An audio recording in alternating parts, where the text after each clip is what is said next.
কথা শ্রী সচি কুমার ভক্তগণ সঙ্গে লয়ে নাচে কতবার দীপ কৃপা করো এই আকিন যেমন নব দীপপাশ ভক্তজন শিলা ভগবান ঠাকুর কুলদীপকে প্রার্থনা করছেন, হে কুলদীপ, আপনি আমাকে কৃপা করুন যেন আমি নবদ্বীপ বাসে ভক্ত সঙ্গে নবদ্বীপে বাস। আমাদের এখানে নবদ্বীপে অনেক নবদ্বীপ বাসে আছে, সেগুলো আমরা দেখতে পাই সকলেই গৌর আরাধনা কৃষ্ণ আরাধনা করছে না, বিভিন্ন রকমের দেব দেবী নিয়ে তারা আরাধনা করছে। তারপরে কেউ আছে অনেক প্রকার পাপাচার সমস্ত কাজে যুক্ত। তার মানে তারা কি করে নবদ্বীপে থাকতে পারলো? আর এই নবদ্বীপে একটা আবরণ রয়েছে। নবদ্বীপে বাস করা অতটা সহজ বস্তু নয়। কেন? নবদ্বীপের আমরা যে রূপ শোভন করছি, এই রূপ কি আমরা দর্শন করতে পারছি?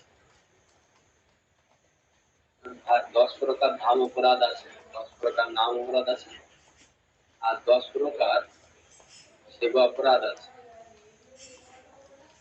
10 প্রকার নাম, 10 প্রকার ধাম, 10 প্রকার সেবা অপরাধ, আর কি আছে?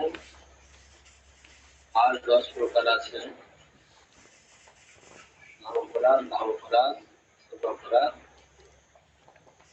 আর 10 প্রকার অপরাধ। এইভাবে এটা তো ভজনের ভিতরে সিস্টেম, কিন্তু ধামে বাস করতে গেলে যারা অশ্রদ্ধাবান ব্যক্তি, যারা পাপাচারী, তারা এই ধামের আবরণের উপরে থাকে, তাই ধামে প্রবেশ করতে পারে। আর যারা ভক্ত, তাদের উচিত ভক্তের সঙ্গে থাকে। ধামে যেহেতু সবাই রয়েছে, অসৎসঙ্গ ধামের দিকে হচ্ছে। ধাম তো না, ধাম হচ্ছে দিব্য চিন্ময়, তাই সেখানে সে যে যা বাসনা করবে সে তার সেটাই পূর্ণ হবে। আর জীব যেহেতু তটস্থ শক্তি, সে তার ইচ্ছা করতে পারে, সেটা তার শক্তি রয়েছে। আর সে যদি গোলক বৃন্দাবন গিয়েও যদি চিন্তা করে এই ধরনের, তাহলে আবার তাকে সেখান থেকে ফিরে আসবে। কিন্তু গোলক বৃন্দাবনে সচরাচর গোলক বৃন্দাবনে তাদের এরকম ধরনের অসৎ বাসনা তখন আসে না। এটা যে সেখানকার একটা নিয়ম। এখানে গেলে সবাই কৃষ্ণ ধামিত থাকে, তাদের কারোর অসৎ বাসনা, নিজের প্রতি বাসনা।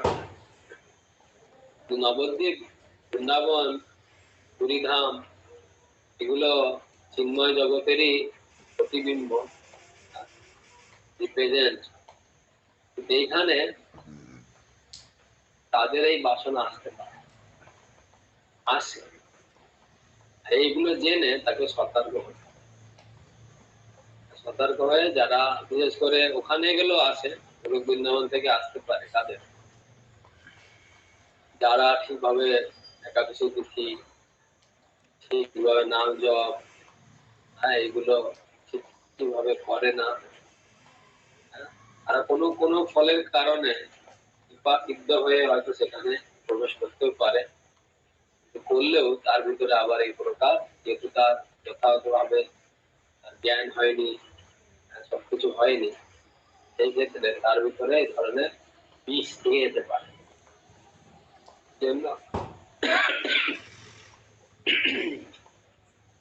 এই জন্য খুব সাবধানতার সঙ্গে আমাদের সমস্ত প্রকার ভক্তির অঙ্গ এবং তপস্যা আদি যেগুলো রয়েছে শুদ্ধভাবে পালন করতে হবে। বিশেষ করে একাদশী ব্রত, একাদশী ব্রত করে না,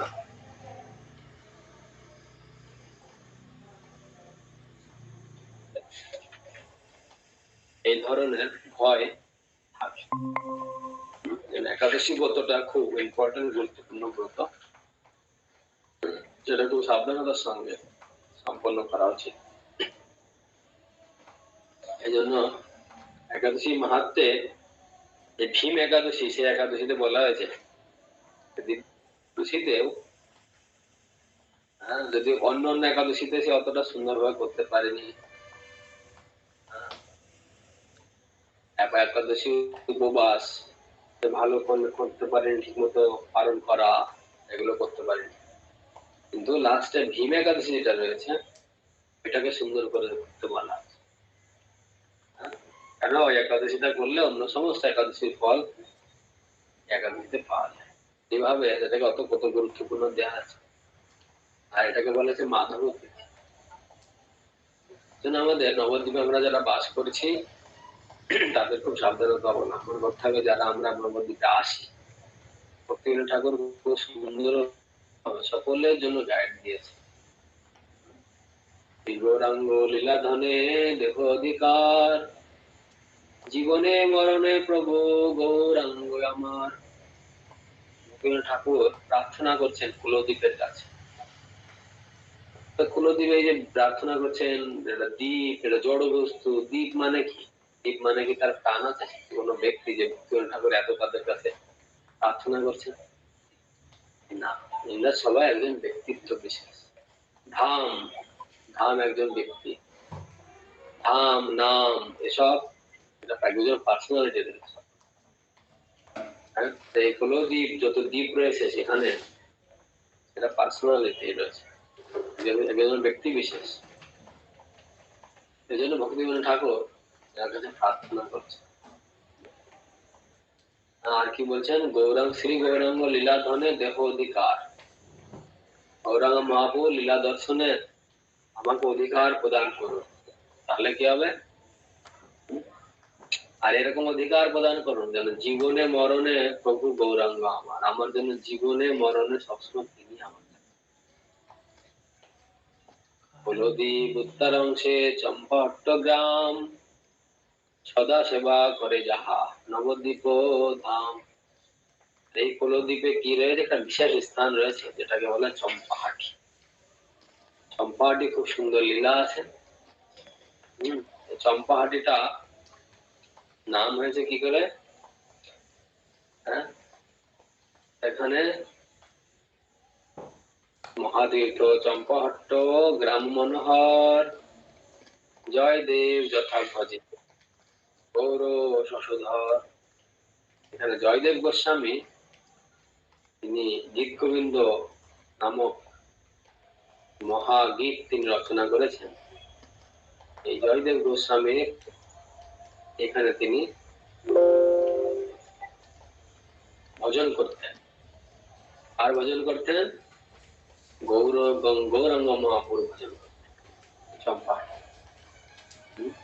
জয়দেব মহাতীর্থ চম্পাহট্ট গ্রাম মনোহর, জয়দেব যথা ভজে গৌর শশধর।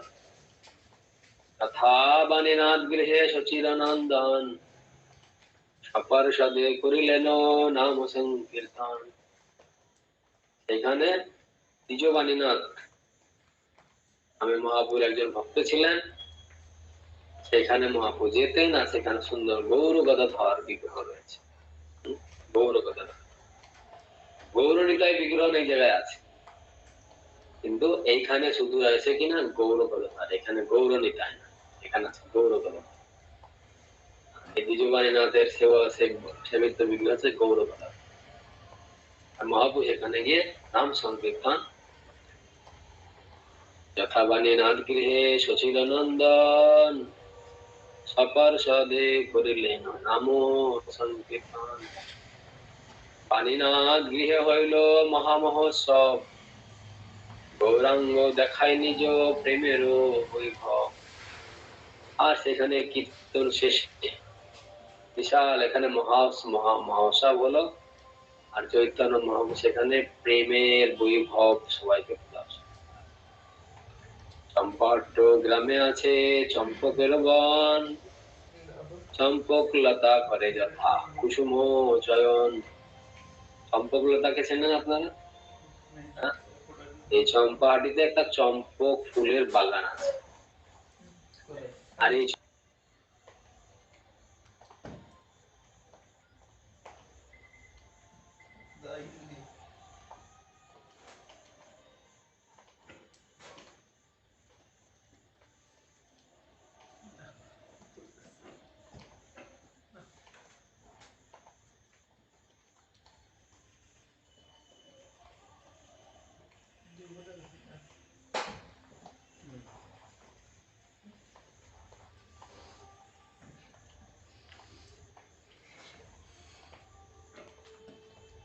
হ্যাঁ, আর কোথায় খুঁজে পাবো, এত বড় জঙ্গলে কোথায় চলে গেছে আর খুঁজে পাচ্ছি না।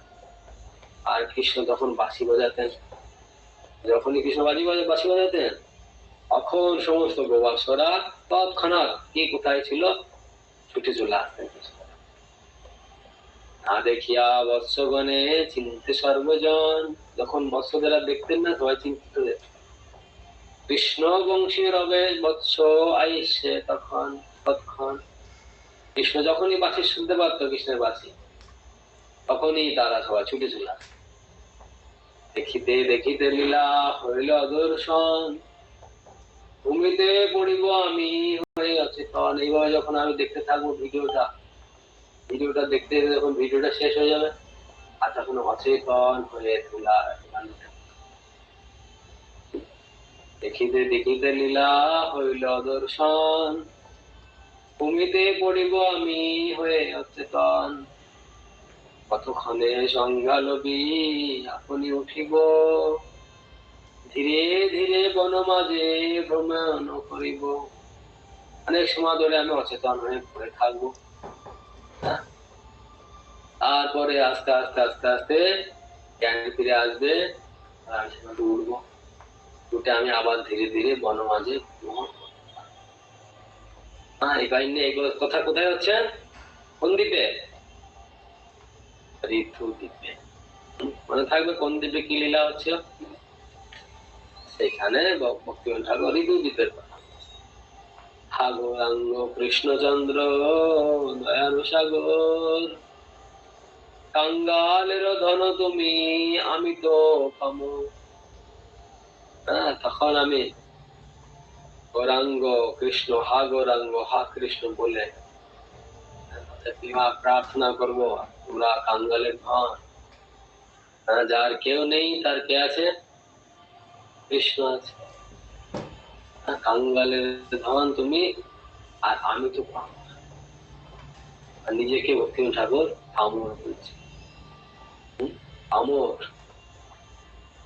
সেই বলি কাঁদি কাঁদি হয়ে অসগ অগ্রসর, দেখিব সহসা আমি বিদ্যা শ্রী বিদ্যানগর। এবার যখন আমি কানতে কানতে যাবো, যেতে যেতে দেখবো বিদ্যানগর গ্রাম। বিদ্যানগরে কি হয়েছিল? বিদ্যানগর লীলায় আমরা ঢুকে যাচ্ছি। বিদ্যানগর হচ্ছে মহাপুর চারিবে চতুষ্ষষ্ঠী বিদ্যার আলয়, সরস্বতী পীঠ বিদ্যানগর নিশ্চয়। ব্রহ্মাসী ঋষিগণ এ পীঠাশ্রয়ে, সর্ববিদ্যা প্রকাশিল প্রপঞ্চ লীলায়। এখানে ব্রহ্মা, শিব, ঋষিবর, সরস্বতী সবাই এখানে এসে এই বেদ শিখতে সমস্ত বিদ্যা লাভ করে। আর এই বিদ্যানগরে স্কুল আছে, এই বিদ্যানগর স্কুলে চৈতন্য মহাপ্রভু পড়াশোনা করতেন। সেই স্কুল এখনো সেখানে আছে, বিদ্যানগর স্কুল। এখানে আমাদের এক রাত্রি নিবাস হতো। এখন মনে হয় বিদ্যানগরের পাশে আমাদের মাগুনপুর একটা কি জায়গা হয়েছে, এখানে আমাদের স্কুল থেকে জায়গা পেয়েছে, এখানে মনে হয় থাকা হয়েছে। এইভাবে প্রভুর করিবেন বিদ্যার বিলাস, ইহা জানি বৃহস্পতি ছাড়ি নিজ বাস। আর যখন বৃহস্পতি, দেবগুরু বৃহস্পতি, উনি জানতেন ভগবান কৃষ্ণচন্দ্র এখন গৌররূপে গিয়ে বিদ্যা শিক্ষা লীলা করবেন। উনি তো সব জানতেন, গামছা আলা, উনারা কি শিখতে লাগবে, তাই না? উনি আবার কি এখন কি বলছেন, বিদ্যা লীলা করবেন, সেই জন্য কি করেছেন, সেই খবর পেয়ে আমাদের দেবগুরু বৃহস্পতি ছুটে চলে আসেন। প্রভুর করিবেন বিদ্যার বিলাস, ইহা জানি বৃহস্পতি ছাড়ি নিজ বাস। তখন বৃহস্পতি দেবতাদের গুরু স্বর্গ পরিত্যাগ করে তিনি চলে আসলেন। কোথায় আসলেন? এইখানে বাসুদেব সার্বভৌম রূপে স্থানে, প্রচারিল সর্ববিদ্যা বিবিধ বিধানে। আর এই বৃহস্পতি, দেবগুরু বৃহস্পতি, তিনি এখানে এসে কি নামে থাকলেন? বাসুদেব সার্বভৌম রূপে এখানে মহাপুর টিচার, মহাপুর শিক্ষক হয়ে তিনি এখানে বিদ্যা প্রচারিলেন। বিবিধ বিধানে বিভিন্ন সাবজেক্টে বিদ্যা প্রদান। বাসুদেব সার্বভৌম রূপে এই স্থানে প্রচারিল সর্ববিদ্যা বিবিধ বিধানে।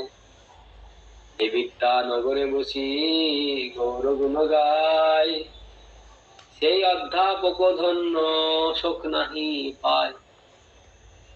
এইখানে বসে, এই বিদ্যানগরে বসে যে গৌর গুণ গায়, সে অধ্যাপক, সেই উকিল, সেই ব্যারিস্টার, তারা সদের সবার শোক চলে যাবে, আর দুঃখ চলে যাবে। আর কি হবে? তাদের ভিতরে তো অবিদ্যা রয়েছে, সেগুলো ছেড়ে যাবে। বিদ্যানগরে যদি কেউ যায়, তার হৃদয়ের অবিদ্যা চলে যাবে। বিদ্যা ছাড়ায় তাহে তারে দেয় বিদ্যানগরে, বিদ্যা ছাড়ায় তারে যে বিদ্যানগরে, দর্শন করিয়া বাজে গৌর সুধা করে। আর এখানে আসবে যখন, এই বিদ্যানগরের সংস্পর্শে তার অবিদ্যা কেটে যাবে। অবিদ্যা কেটে গেলে তখন দর্শন করতে পারবে গৌরাঙ্গ মহাপ্রভু। আমরা তিমির অন্ধকার, অবিদ্যা তিমির অন্ধকারে পড়ে গেছে, আর আমরা কিছুই দেখতে পাচ্ছি। বিদ্যানগরে গেলে আমাদের সমস্ত অবিদ্যা কেটে যাবে। অবিদ্যা কেটে গেলে তখন গৌর দর্শন করতে পারবো। আর গৌর দর্শন করিয়া ভজে গৌর সুধা করে। যাদের অবিদ্যার কারণে গৌরাঙ্গ মহাপ্রভুকে ভজন করতে পারছে না, তারা ভগবানকে জানতে পারছে না, তারা যদি নবদ্বীপ পরিক্রমা করে, এখানে গেলে সমস্ত অবিদ্যা তার কেটে যাবে। কেটে গেলে সে তখন গৌরাঙ্গ মহাপ্রভুর সুন্দর ভজন করতে পারে। আমি কি দেখিব প্রভু গৌর সুন্দরে, বিদ্যার আগে বিদ্যা অনুরাগে গিয়া সে বিদ্যানগরে, শিবাস অপরাধে দেব আনন্দ মহাশয়ে, দণ্ডিবেন বাক্য দণ্ডে ভক্ত পক্ষ হয়ে।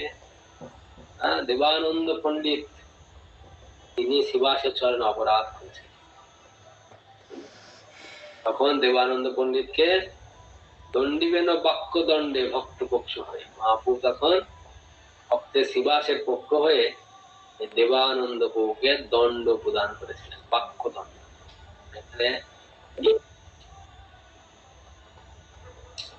আমারও প্রভুর লীলা অনন্ত না জানে, কখন কি কার্য মাতে থাকে কি বাধানে। আমার প্রভুর লীলা কারো বোঝার সম্ভব নয়। তিনি কখন কি কার্য করেন আর কি ধ্যানে থাকেন, বোঝা সম্ভব। কেন যে কীর্তন ছাড়ি পড়ুয়া যাত্রায়, পরাজিয়া অধ্যাপকে কিবা সুখ পায়। তখন কীর্তন ছেড়ে দিয়ে তিনি এখন এই অধ্যাপক দেবানন্দ পণ্ডিতকে তিনি এখানে পরাস্ত করছেন, তারপরে কি সুখ পাচ্ছেন? তাই করে প্রভু তাই আনন্দজনক, স্বেচ্ছাময় প্রভুতে হো আমি তো সেবক। প্রভু যা করেন তাতে সকলের আনন্দ হয়, আর আমি তো ওনার সেবক। আমি তো ওনার সেবক। স্বতন্ত্র স্বতন্ত্র ভগবান তিনি, আর আমি তো ওনার দাস। স্বেচ্ছায় প্রভু দেখো আমি তো সেবক। ওনার ইচ্ছা, উনি ওনার শক্তি আছে, উনি যা ইচ্ছা তাই করতে পারেন। আমি যা ইচ্ছা তাই করতে পারি না। কেন? আমি সেবক। সেবক যা ইচ্ছা তাই করতে পারে। সেবক শুধু প্রভু, যা ইচ্ছা তাই কে করতে পারে? প্রভু। আমরা যদি নিজেকে প্রভু মনে করি তাহলে সব বললাই গেল। যদি মনে করি নিজে দাস, তাহলে প্রভু যা বলবে সেটা করবো। বিষয় দাস, তাকে সবসময় প্রভুর আদেশ অনুসারেই কার্য করা উচিত। ক্ষুদ্র পরিবৃত বুদ্ধি সহজে আমার, বিচারিতে শক্তি নাই বিধান তাহার। নবদ্বীপবাসী অধ্যাপক গণতার, নিত্যলীলা পুষ্টিকারী প্রমাণ্য আমার। সকলে করুণা কর দিন কিঞ্চনে, মরে অধিকার দেহ নাম সংকীর্তনে। বিদ্যানগর প্রতি এই নিবেদন, যে অবিদ্যা গৌর তত্ত্ব করে আবরণ। বিদ্যানগরবাসীর প্রতি আবেদন, আপনি আমাকে আশীর্বাদ করুন যেন নাম সংকীর্তন করতে পারি। এই আছে শ্রী বিদ্যানগরপতি এই নিবেদন, যে অবিদ্যা গৌর তত্ত্ব করে নবরণ। হে নগরবাসী, হে বিদ্যানগরবাসী, হে বিদ্যানগর, আপনি আমাকে আশীর্বাদ করুন। কি আশীর্বাদ করুন না? যে অবিদ্যা গৌর তত্ত্বকে আবরণ করে দেয়, ভগবানকে বুঝতে দেয় না, সাধুকে বুঝতে দেয় না, ভক্তি বুঝতে দেয় না, যে অবিদ্যা, সেই অবিদ্যা জালে যেন মানুষ আমার আবৃত্ত না হয়, কবু থাকে মায়া পার। আমাকে আশীর্বাদ করুন যেন সেই গৌর তত্ত্ব আবৃত্ত যেন যে অবিদ্যা, সে অবিদ্যা যেন আমাকে খাবে কখনো না, আর সে অবিদ্যা জালে যেন আমার মন কখনো ধাবিত না হয়, মন যেন সেখানে আবৃত না হয়। হ্যাঁ, তারপরে যেন মায়ার পাশে না হয়ে যায়, অবিদ্যা না হয় কবু থাকে মায়া পার। সবে জান্নব দিব বিদ্যা নগর উত্তরে, যথা জহু তপবন ভক্ত সরাসরে। এই যে আমরা এখন কোন দিকে আসলাম? ঋতুদ্বীপ ক্রস করে বিদ্যানগর ভ্রমণ করে এখন জাহ্নু দ্বীপে আমরা প্রবেশ করি। ঋতুদ্বীপের লীলা সমাপ্ত হয়ে গেল, এখন জাহ্নু দ্বীপ। সবে জাহ্নু দ্বীপ বিদ্যানগরের উত্তরে, বিদ্যানগরের উত্তর দিকে জাহ্নু দ্বীপ, যথা জন্মু তপবন ব্যক্ত চরাচরে, সেখানে জাহ্নু মুনির তপবন, সেখান থেকে তপস্যা। গঙ্গারে করিল পান যথা মুনিবর, জাহ্নবী স্বরূপে গঙ্গা হইল গোচর। গঙ্গা দেবী যখন ভগীরথ যখন ওনার পূর্বজের উদ্ধার করার জন্য অনেক কষ্টে গঙ্গাকে স্বর্গলোক থেকে নামিয়ে শিবের মাথায় করে তারপরে সেখান থেকে লিখে নিলেন, যে সেখান থেকে আনতে আনতে আনতে আনতে এইখানে আসলেন, পুরা এদিক হয়ে হয়ে হয়ে হরিদ্বার থেকে আস্তে আস্তে আস্তে আস্তে এই ঋতুদ্বীপ, এই জন্মদ্বীপে আসলেন। জন্মদ্বীপ নাম হলো কেন? জন্ম মুনির এখানে তপস্যার স্থান, তিনি এখানে তপস্যা করেন। আর সেইখানে যখন আসলেন, রাস্তার পরে জন্ম মুনি বসে আছেন, আর এই মা গঙ্গা জন্মযোগ, বুড়ো সাইড দেও, নাহলে কিন্তু ভাসিয়ে দেবো, এরকম গঙ্গা মাথা করছে। তখন জাহ্নু মুনি অবাক হয়ে গেল, কি উত্তর, এরকম ভাষা, এরকম বলছে, সরে যাও, দেখতে পাচ্ছ না আমি আসছি, চলে যাও, না কিন্তু ভাসিয়ে দেবো, কোথায় নিয়ে চলে যাও ঠিক নেই। জাহ্নু মুনি বলে, তাই ঠিক আছে, তাহলে ভাসিয়ে দাও, আর কি করা যাবে, বুড়ো হয়ে গেছি তো, সত্যি তো পারছি না, তুমি ভাসিয়ে দাও, ভাসিয়ে তুমি চলে যাও। অনেক কিছু হওয়ার কারণ এখন জানো, তখন গঙ্গা দেবী এসছেন ভাসানোর জন্য, যে ভাসানোর জন্য এসেছেন, জাহ্নু মুনি পুরা গঙ্গাকে খেয়ে ফেলেছেন, পান করে নিয়েছেন। হ্যাঁ, সবে জাহ্নু দ্বীপ বিদ্যা নগরে উত্তরে, যথা জাহ্নু তপবন ব্যক্ত চরাচরে, গঙ্গারে করিল পান যথা মুনিবর। উনি তখন গঙ্গাকে পান করে ফেলেন। যখন পান করে ফেলেন, এবার আর ভগীরথ খুঁজে পাচ্ছে না, ঘন্টা নাড়াচ্ছে, আর কোনো শব্দ নেই। ভগীরথের কথা ছিল, ভগীরথ তুমি পিছন দিকে তাকাবে না, তুমি ঘন্টা নাড়াবে, আমি ঘন্টার আওয়াজ শুনেছি না। এবার আর ভগীরথ শব্দ শুনবে, গঙ্গার আগমনের শব্দ। ভগীরথ পিছন দিকে তাকে দেখে, আর গঙ্গাটা কোথায় নেই, কান্না করতে লাগলো। তারপরে বলতে পারলো, মা তুমি কোথায় গেলে, আর খুঁজে পাচ্ছি না। তখন গঙ্গা দেবী বলছেন, ভগীরথ আমি পেটের ভিতরে জাহ্নু মুনি পেটের ভিতরে ঢুকে গেছি, হ্যাঁ আমি তো বুঝতে পারিনি এত শক্তি, যারা কথা বলেছি, আরে আমাকে পান করে দিয়েছে, তার বেরোতে পারছি না জাহ্নু মুনির পেটের ভিতরে। তখন আবার গিয়ে ভগীরথ গিয়ে জাহ্নু মুনিকে প্রার্থনা করলেন। প্রার্থনা করার পরে বললেন সমস্ত কাহিনী খুলে, পূর্বপুরুষদের উদ্ধার করার হেতু আমি অনেক কষ্টে ওনাকে ব্রহ্মার কাছ থেকে ইমেল করে, তারপরে সেখান থেকে শিবের সাথে পারমিশন করিয়ে অনেক কিছু করে নাকে খেয়াল নিয়েছে। কারণ আপনি যদি ওনাকে এখান থেকে আপনার উদর থেকে না বের করেন, তাহলে আমার আর পূর্বজদের উদ্ধার হবে না। আপনি একটু কৃপা করুন। তারপরে আর পেটের ভিতর থেকে গঙ্গা মাতা অনুশোচনা করছেন। আমি বুঝতে পারিনি, সরি, নেক্সট এরকম হবে না। তারপরে জাহ্নবী কি করলেন না, জানু থেকে, জঙ্গা থেকে, এখান থেকে জাহ্নবী গঙ্গা মাতাকে বেরিয়ে দিলেন। হ্যাঁ, সেই জন্য গঙ্গা দেবীর একটা নাম হয়ে গেল জাহ্নবা। জাহ্নমুনির কন্যা রূপে তিনি এখানে পরিচিত। এই জন্য আমরা গৌর আরতি কি গাই, জাহ্নবী তটবনে জগমনলোমা, জাহ্নবী তটবনে জগমন। তাই এখানে এই গঙ্গা মাতা জাহ্নবী রূপে পরিচিত। জাহ্নবী রূপে স্বরূপে গঙ্গা হইল গোচর, গঙ্গারে করিল পান যথা মুনিবর। জাহ্নবী স্বরূপে গঙ্গা হইল গোচর। সেখান থেকে এই জায়গায় এই গঙ্গা মাতা জাহ্নবী কন্যা রূপে জাহ্নুবা নামে পরিচিত হয়। তথা কৃষ্ণ ভক্তি ভীষ্ম মুনির আশ্রয়ে ভাগবত ধর্ম শিক্ষা কইল বিধিক্রমে। আর এখানে ভীষ্মদেব তিনি এখানে এসেছিলেন। কৃষ্ণ ভক্ত ভীষ্ম মুনির আশ্রয়, জাহ্নবী মুনির কাছে গিয়ে এই ভীষ্মদেব এসে এখানে কৃষ্ণ ভাগবত ধর্ম শিক্ষা তিনি লাভ করেছিলেন। বিভিন্ন ধরনের বিধি ক্রমে, বিধি ভাগবত গীতা ভাগবত শাস্ত্র শিখতে গেলে আমাকে কিছু বিধি অবলম্বন করতে হবে, নাহলে কিছু কাজ হবে না। আর কিছু বিধি নিয়মকরণ পালতে হবে।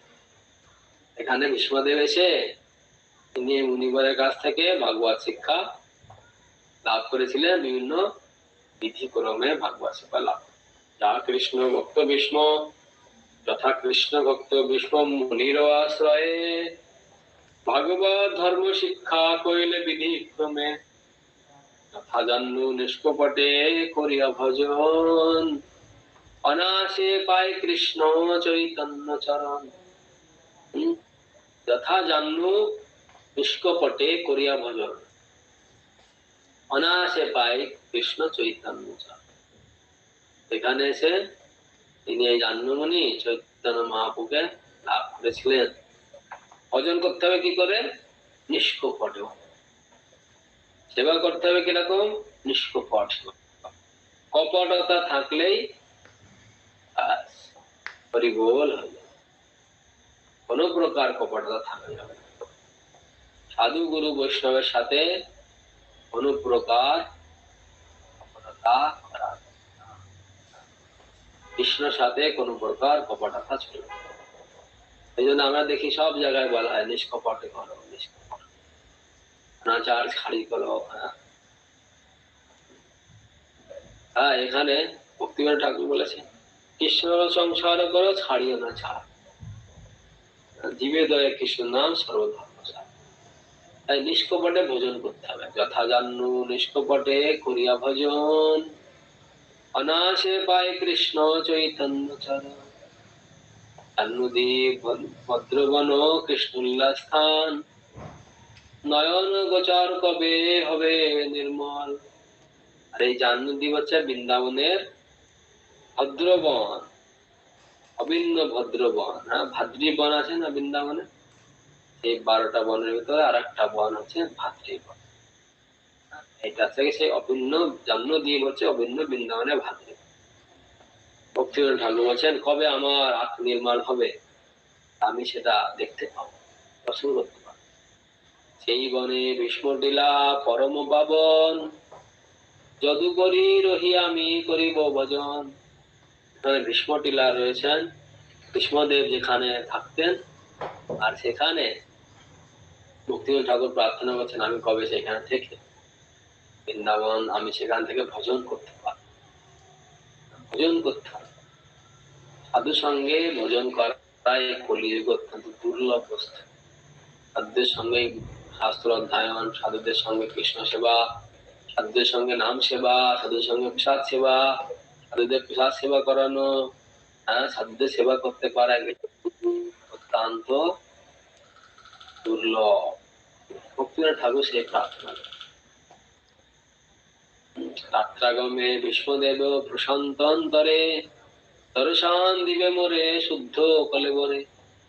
আর আমি এখানে কবে ভোজন করব, আর সেই ভজনে খুশি হয়ে রাত্রে বেলায় শান্ত অন্তরে তখন সবাই নিবিড় ঘুমিয়ে যাবে, আর তখন বিষ্ণুদেব এসে আমাকে দর্শন, আর আমি তখন শুদ্ধ কলেবরে আমি সেটা দর্শন করব।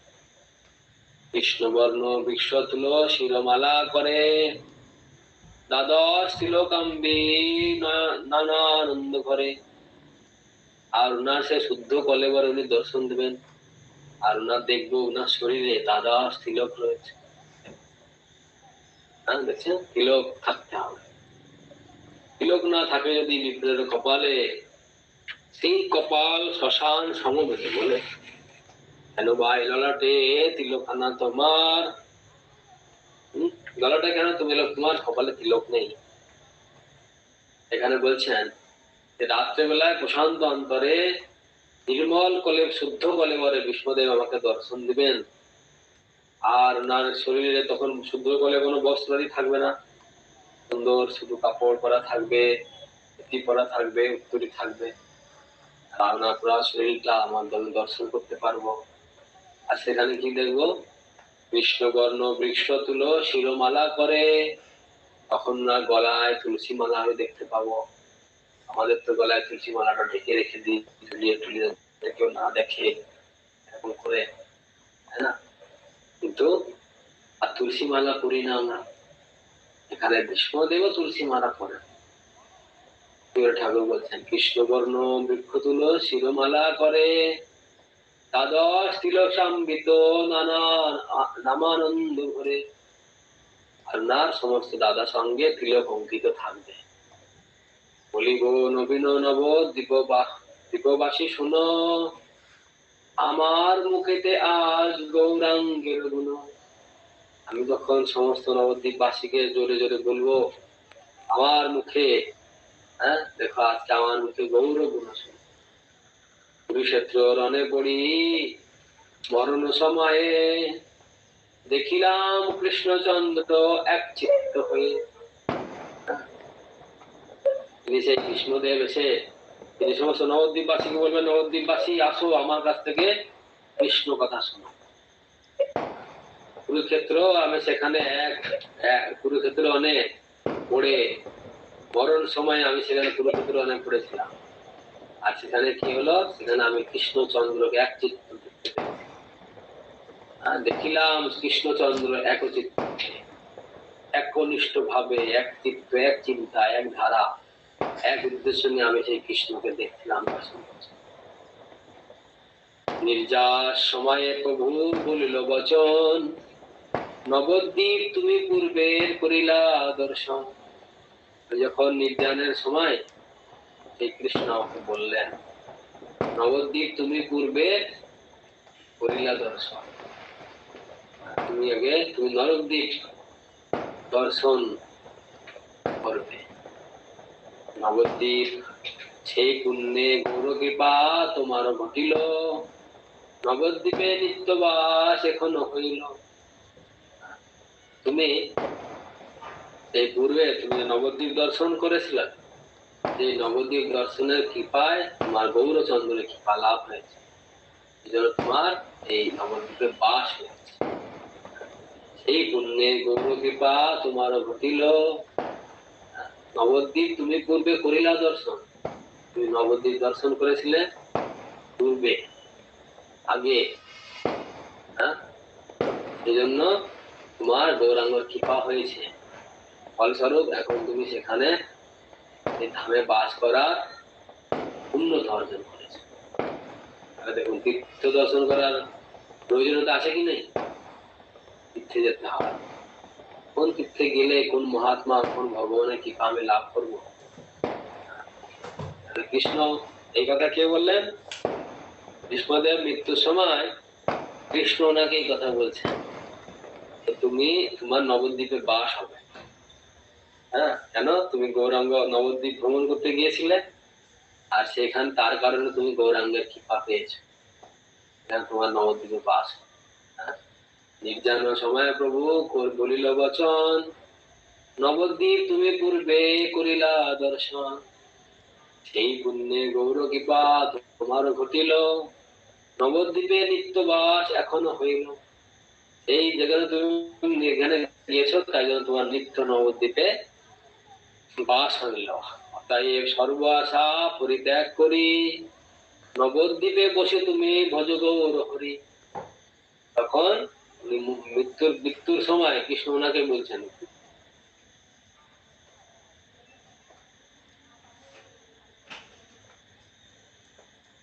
হ্যাঁ, আর তো বেশি তোমার এই হস্তিনাপুরের রাজ্যের কথা চিন্তা করার দরকার নেই, সেখানে উপযুক্ত লোক এসে গেছে। এখন তুমি নিশ্চিন্তে গিয়ে এক চিন্তে একনিষ্ঠতা হয়ে তুমি নবদ্বীপে যাও, গিয়ে গৌর হরি ভজন। হ্যাঁ, আর আমি আবার আসবো না, আমি আবার আসবো, সেখানে তোমার সাথে আমার সাক্ষাৎ হবে। আগে থেকে পাঠিয়ে দিয়েছে। কি বলেছেন? অতএব সর্ব আশা পরিত্যাগ করি, নবদ্বীপে আসতে গেলে আসলে ওইসব উল্টো পাল্টা আশা নিয়ে আসলে হবে না। সর্ব আশা পরিত্যাগ করতে হবে, একটা আশা থাকবে, কি আশা? গৌর ভজন করা, গৌর ভজন, গুরু ভজন। নবদ্বীপে বসে তুমি ভজ গৌর হরি, তুমি সেখানে গিয়ে গৌর হরি ভজন করো। আর না করিও ভয় বিষয় সম্বন্ধে, অবশ্য লোভী সেবা গৌরাঙ্গ চরণে। এসব রাজ্য ভাজ্য নিয়ে আর বেশি চিন্তা ভাবনা করার দরকার নেই। হ্যাঁ, গৌরচন্দ্রের সেবা করে গৌরচরণ লাভ করতে পারে। আর না করব ভয় বিষয় সম্বন্ধে, অবশ্য লোভিবে সেবা গৌরাঙ্গ চরণে। আমি সব ছেড়ে দিয়ে তুমি যাও, গৌরাঙ্গের আরাধনা করো, তুমি গৌরাঙ্গর সেবা লাভ করো।